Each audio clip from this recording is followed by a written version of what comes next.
High, কেমন আছে সবাই? আশা করছি সবাই ভালো আছে, সুস্থ আছে। তোমাদের জন্য আরেকটি নতুন ভিডিও নিয়ে চলে এসেছি অনেক দিন পর। আজকে তোমাদেরকে আমি কোট কলার কুর্তি কাটিং করে দেখাবো।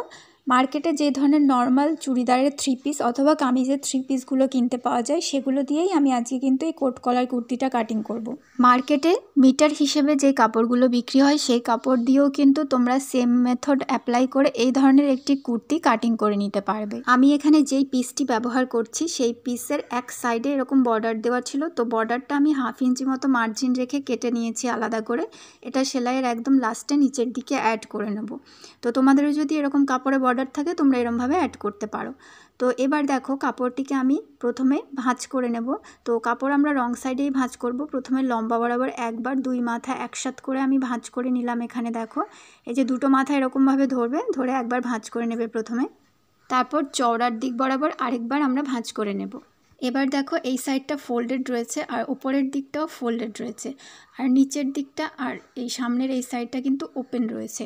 আর কাপড় যেহেতু এখানে 4টে ভাঁজে চলে এসছে, অর্থাৎ 4টে পার্টে রয়েছে, সেজন্য আমাদের সামনের এবং পিছনের পার্ট একসাথেই কেটে বেরিয়ে আসবে। আর এখানে যতটা কাপড় রয়েছে পুরোটাই আমি লেন্থের জন্য ব্যবহার করে নেব। মোটামুটি আমার এখানে রেডি লেন্থ 40 থেকে 42 ইঞ্চি হয়ে যাবে।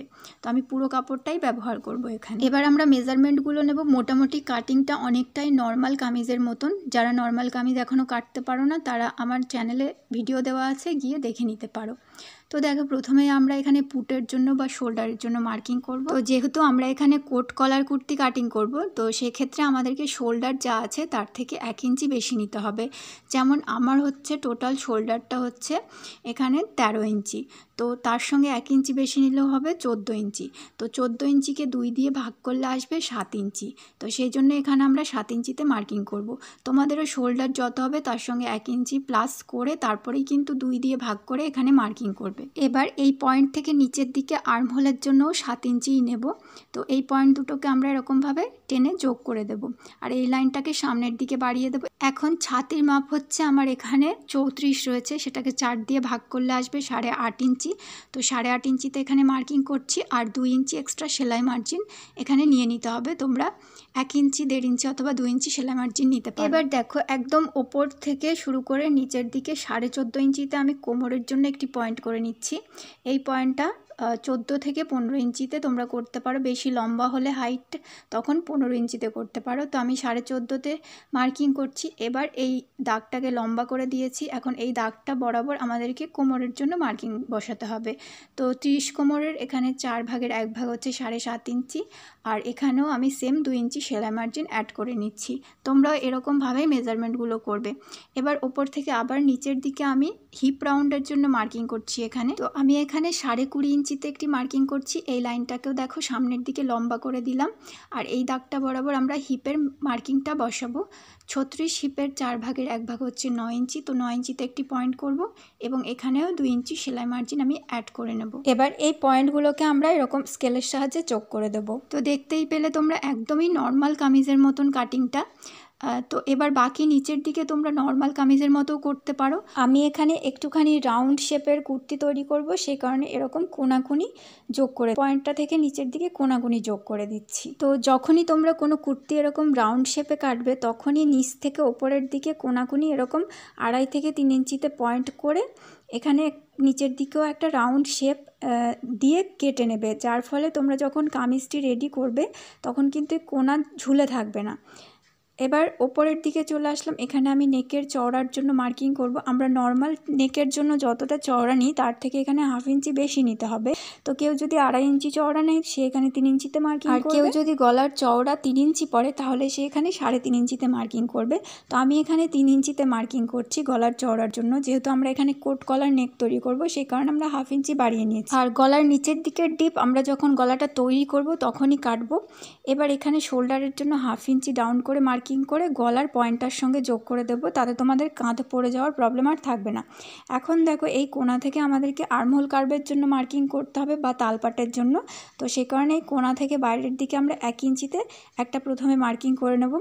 তো এবার এই যে লাইনটা রয়েছে, এই লাইনটার মোটামুটি অর্ধেক পজিশান থেকে আমাদেরকে একটি কার্ভ লাইন টানতে হবে। এটা এরকমভাবে টানলে এটা আমাদের কিন্তু ব্যাক সাইডের জন্য হয়ে যাবে, অর্থাৎ ব্যাক পার্টের আর্মহোল কার্ভ।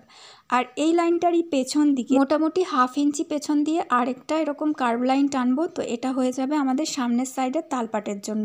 তো যেরকমভাবে আমরা মার্কিং করছি সেরকমভাবেই আমরা কেটে নেব। প্রথমে আমরা এখানে ব্যাক সাইডের আর্মহোল কার্ভ অনুযায়ী কাট করে নেব, তারপরে আমরা ভেতর থেকে একটা পার্ট বের করে নিয়ে ফ্রন্ট সাইডের আর্মহোল কার্ভ অনুযায়ী কেটে নেব। তো আজকের ভিডিওতে আমি তোমাদেরকে সেলাইটা আর দেখাবো না, কারণ ভিডিওটা তাতে অনেক বড় হয়ে যাবে, কারণ অনেক বড় ভিডিও অনেকেই দেখতে পছন্দ করো না তোমরা।